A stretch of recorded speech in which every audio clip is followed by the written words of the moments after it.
Durante décadas e mais décadas, várias gerações de brasileiros cresceram acompanhando as histórias da Turma da Mônica. É verdade que o estilo da arte mudou um pouco com o passar dos anos, mas isso não fez com que as aventuras e os personagens parassem de chamar a atenção do público. Hoje em dia, a Turma é da Mônica, mas quando todo esse universo começou a ser criado, foi o Cebolinha quem deu as caras primeiro. Ele, em 1960, e ela, em 1963. Com o tempo, a menininha baixinha e dentuça caiu no gosto do público e se tornou o principal nome das histórias de Maurício de Souza. Mesmo com personalidades bem diferentes, a série sempre focou no relacionamento um tanto quanto conturbado da Mônica e do Cebolinha. Entre implicâncias de um lado e coelhadas do outro, os dois sempre acabam deixando a rivalidade de lado em prol da amizade. Toda essa relação evoluiu a tal ponto que, quando ficaram mais velhos, os dois começaram um namoro e até se casaram. Meu amigo, você tá ficando velho. E eu também. Antes de te contar a evolução do relacionamento da Mônica com o Cebolinha, já deixa o seu like. Se essa galera fez parte da sua vida, se inscreve no canal e também ativa o sininho pro YouTube te avisar quando a gente lançar vídeos novos. Aqui é a Amanda Constantino e você está na Fatos Nerd. O que a gente mais vê em Turma da Mônica é o Cebolinha tentando se tornar o dono da rua. Como os pais da Mônica são os presidentes do bairro do Limoeiro, o Cebolinha acha que se conseguir roubar o coelhinho de pelúcia da rival, ele vai vencer essa, digamos assim, disputa. Só que nunca dá certo, né? Às vezes ele até acha que o plano funcionou, mas no final as coisas dão errado e ele apanha da Mônica justamente com o coelho. Ainda que esse tipo de situação se repita com frequência nos gibis, a amizade dos dois nunca termina e a própria Mônica já chegou a tomar atitudes bem surpreendentes em prol do Cebolinha. Por exemplo, teve uma vez que ela simplesmente entrou na jaula de um tigre num zoológico para salvar o amigo.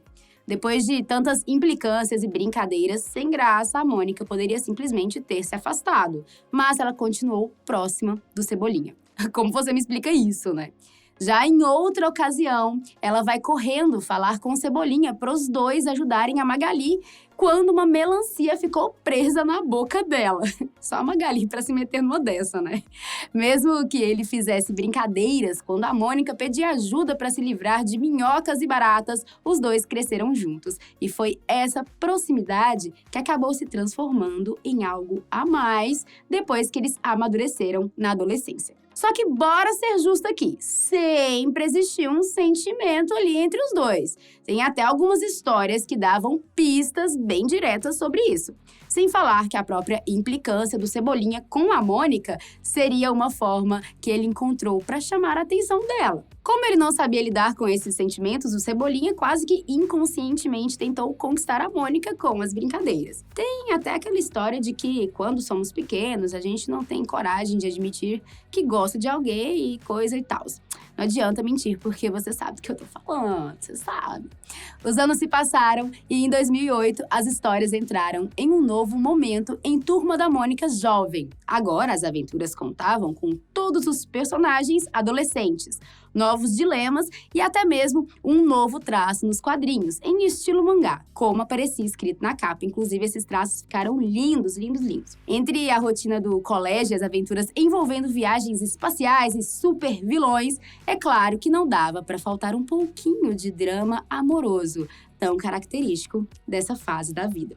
Em Turma da Mônica jovem, roubar o coelhinho Sansão fica de lado para outros planos do personagem. Só que não se engane não, hein? Em alguns momentos ele ainda queria derrotar a Mônica. A diferença é que nessa fase o Cebolinha, ou melhor, Cebola, como ele prefere ser chamado agora, explica melhor todos esses sentimentos. Lá na edição 69, por exemplo, o Cebola tem uma conversa bem franca com o Cascão. Inclusive, parabéns pro Cascão, que amadureceu bastante nessa nova fase. Voltando para os pombinhos, depois de muitos rolos que eu vou te contar já já, o Cebola ficou chateado porque a Mônica beijou o do contra. Daí, ele foi desabafar com o Cascão sobre como se sentia. Ele explicou que não queria ser mais ou melhor do que a Mônica, mas sim queria estar à altura dela. digno para os dois poderem ficar juntos. Olha a mudança de cenário aí, hein? Até isso acontecer na edição 69, esses pombinhos já tinham passado por algumas idas e vindas, graças aos sentimentos que começaram a crescer de um pelo outro. O engraçado é que na adolescência, o Cebola deixou de trocar a letra R pelo L, mas ele acaba trocando de vez em quando durante momentos de nervosismo. Eu acho que o público estava tão ansioso para ver essa relação dos dois evoluir que os responsáveis por Turma da Mônica Jovem não quiseram nem esperar muito e já colocaram Cebola e a Mônica dando o primeiro beijo lá na edição 4. O momento veio depois de uma aventura que o grupo teve. Daí a Mônica tomou a iniciativa, deu um beijo no Cebola e sabe o que aconteceu depois? Ele ficou envergonhado e fugiu. Ali já estava claro que os dois tinham sentimentos um pelo outro. Só que, mesmo com um beijo, eles não começaram a namorar. Algumas edições se passaram e tanto na 29 quanto na 30, o Cebola teve uma crise de ciúmes porque a Mônica estava se envolvendo com o do Contra. Mesmo com alguns altos e baixos, a edição 30 termina com a Mônica tomando a iniciativa e pedindo o do Contra em namoro. Mas ele não aceita porque, bom, tinha que seguir a filosofia de vida. O fato é que logo na edição 34, esse relacionamento se resolveu de uma vez por todas. Ou mais ou menos isso. Na história, muitos garotos começam a paquerar a Mônica, já que o Cebola era orgulhoso demais para deixar de lado o plano de derrotá-la. Só que depois de passar várias páginas se contorcendo de ciúmes, o Cebola acaba pedindo a Mônica em namoro. Pois é, finalmente aconteceu. Eles ficam juntos e passam vários momentos românticos. É realmente muito fofo e engraçado. O problema é que o Cebola descobre que os meninos dando em cima da Mônica faziam parte de um plano da própria Mônica para que ela e o Cebola ficassem juntos. A menina só queria que o cara acordasse pra vida, sabe? E até que adiantou, mas o Cebola ficou chateado por ter caído no plano e disse que ainda não era digno de namorar a Mônica. A edição termina com os dois dizendo que se amam e a Mônica prometendo que vai esperar o Cebola derrotá-la para ficarem juntos. Essa confusão ali de implicar com o outro ainda continua aos poucos, né? Todo esse rolo continua nas histórias seguintes, até que chega a edição 50 com um título bem grande na capa, dizendo Casamento do Século. Tinha até a Mônica e o Cebola com roupa de casamento e tudo. Era o que os fãs de várias idades sempre quiseram ver. Só que no caso dessa história, não rolou um salto temporal da adolescência para a fase adulta. A parte do matrimônio foi um flash forward, aquele recurso que, ao contrário do flashback, mostra acontecimentos do futuro. A edição começa com a Mônica e o Cebola brigando. E para saber se eles dariam certo mais para frente no tempo, dois seres angelicais aparecem com um notebook mágico que pode ver o futuro.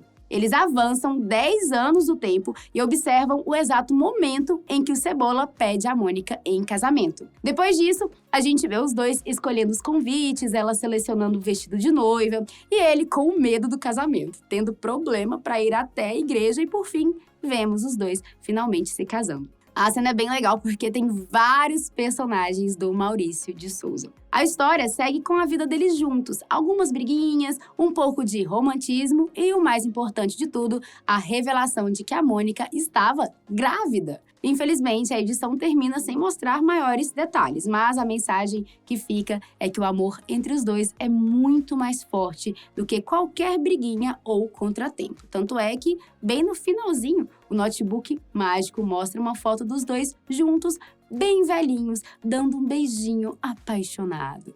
Sendo assim, parece que mesmo se a relação da Mônica e do Cebola tiver mais idas e vindas, a gente pode ficar tranquilo, porque nessa história é bem provável que tenha um felizes para sempre. Mas e aí, você acompanhou ou está acompanhando a Turma da Mônica Jovem? Lança aí nos comentários o que você acha da série e o que mais você gostaria de ver no futuro desse universo. Não esquece de ajudar a gente com aquele like maroto, se inscrever no canal e ativar o sininho para não perder nenhum vídeo. Um beijo e tchau!